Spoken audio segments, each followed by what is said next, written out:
Assalamualaikum warahmatullahi wabarakatuh.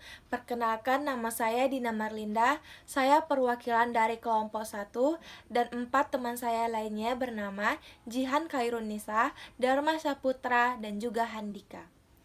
Kami dari kelompok 1 akan mempresentasikan hasil dari diskusi kami yang berjudul Faktor Penentu Perilaku pada Hewan. Yang pertama, saya akan membahas terlebih dahulu mengenai pengertian dari perilaku hewan.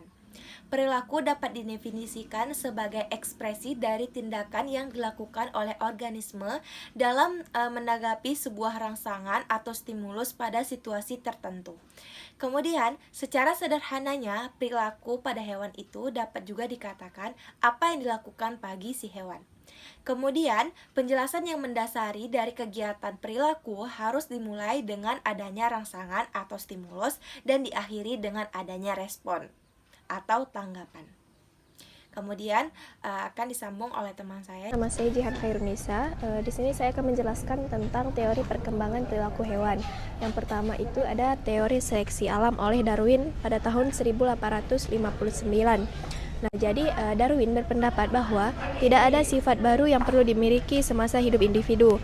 Pada dasarnya, teori Darwin berjalan di antara anggota-anggota sebuah spesies yang terdapat variasi yang tak terhitung jumlahnya, dan di antara anggota yang bermacam-macam itu hanya kelompok tertentu yang berhasil bertahan hidup yang bisa menghasilkan keturunannya. Nah, jadi menurut Darwin itu istilah perjuangan untuk bertahan hidup itu adalah makhluk hidup yang unggul yang dapat bertahan hidup. Selanjutnya ada etologi modern oleh Lawrence dan Tinbergen, yang dimana etologi modern lahir sebagai suatu pandangan penting karena pekerjaan para pakar ilmu hewan Eropa yang khususnya Konrad Lorenz, di mana konsep periode itu sangat penting, juga termasuk periode tertentu yang sangat dini dalam perkembangan yang memunculkan perilaku tertentu secara optimal. Nah, tingkah laku insting adalah tingkah laku yang tidak pernah dipelajari dan muncul karena stimulasi eksternal tertentu. Nah, dari pola tindakan tertentu juga memiliki komponen pendorong dasariah atau pendorong dasar, yaitu sebuah desakan dari dalam untuk terlibat dalam tingkah laku insting tersebut. Nah, contohnya itu seperti tindakan penyelamatan diri anak ayam oleh induknya karena dapat merespon kapanpun jika anaknya berada dalam bahaya. Itu merupakan salah satu dari insting atau perasaan dari induk ayam tersebut. Selanjutnya ada teori Bowlby oleh Hetherington dan Park pada tahun 1999, yang dimana teori ini dipengaruhi oleh teori evolusi dalam observasinya pada perilaku hewan. Nah, reaksi anak berupa tangisan, isapan akan mendatangkan reaksi induk dan perlindungan atas kebutuhan anaknya. Nah, hasil dari respon biologis yang terprogram ini adalah si anak dan induknya akan mengembangkan hubungan kelekatan yang saling menguntungkan.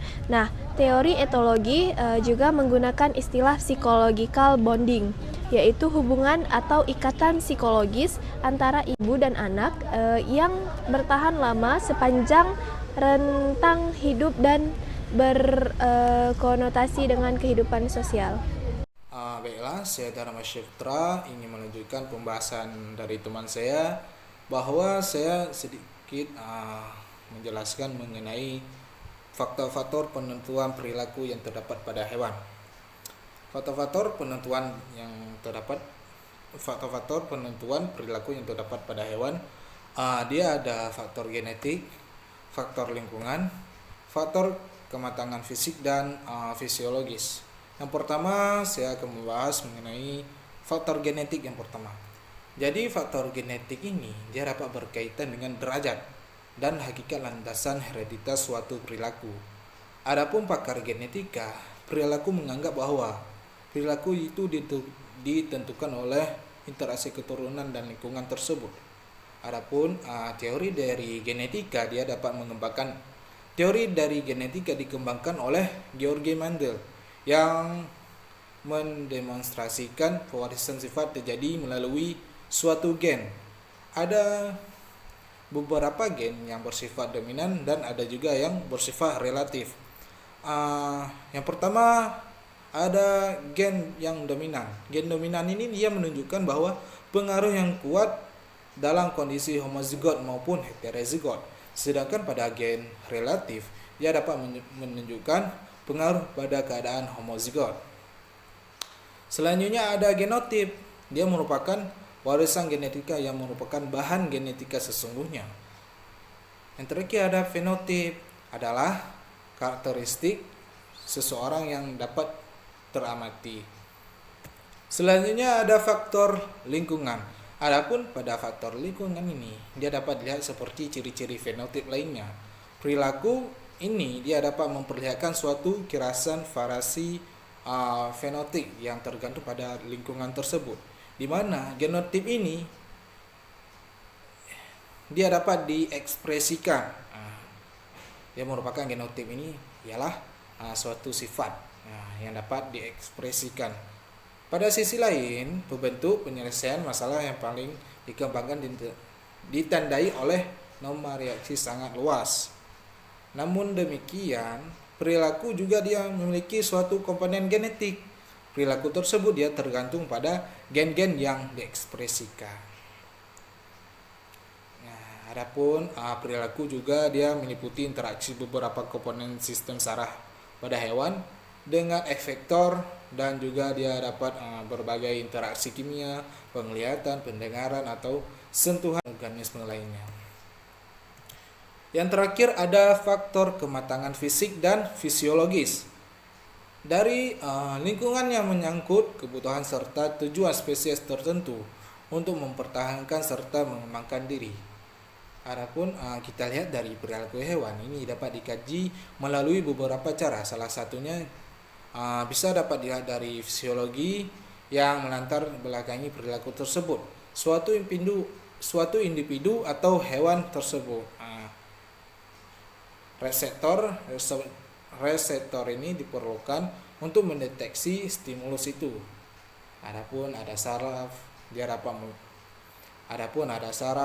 dapat diperlukan untuk mengkoordinasikan respon efek.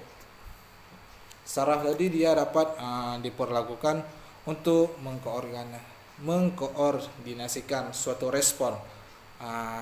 Efektor itulah yang sebenarnya melaksanakan aksi. Hewan yang merasa lapar dia akan mencari makanan sehingga hilang rasa laparnya setelah dia memperoleh suatu makanan. Jadi berdasarkan pernyataan di atas, hubungan antara timbal balik stimulus dan respon yang terjadi pada organisme ini merupakan sebagian dari studi mengenali perilaku. Salah satu penelitian yang dapat dilakukan oleh Tinbergen yaitu menempatkan kulit telur burung camar yang dapat dipecah dekat dengan telur-telur kamuflase tersebar tanpa pecahan kulit telur burung camar. Kemudian mengamati telur mana yang mudah ditemukan oleh camar.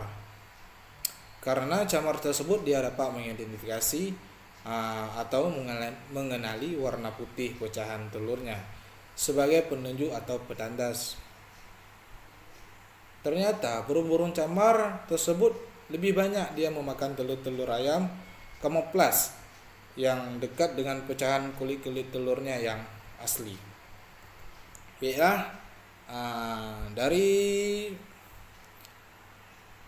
Dari pembahasan materi teman-teman saya tadi, ini kita dapat menyimpulkannya bahwa perilaku